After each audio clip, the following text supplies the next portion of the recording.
Først og fremmest så vil jeg gerne gentage, Grønland er ikke til salg. Grønland vil ikke ejes af USA. Grønland vil ikke styres af USA.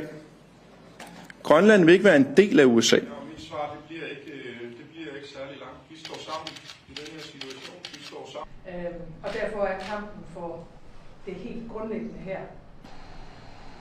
Nu står vi med en geopolitisk krise.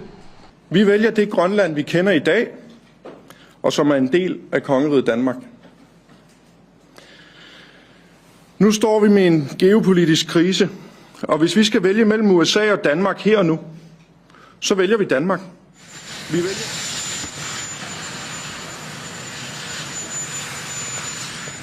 So we had great numbers. Freelancer, the premier of Freelancer today, we prefer to stay with Denmark. You see that as the Who said that? The premier of Freeland. Well, that's their problem. That's their problem. I disagree with them. I don't know who he is. Don't know anything about him. But that's going to be a big problem for him. Do you want to see... Thank you very much, everybody. Thank you, sir.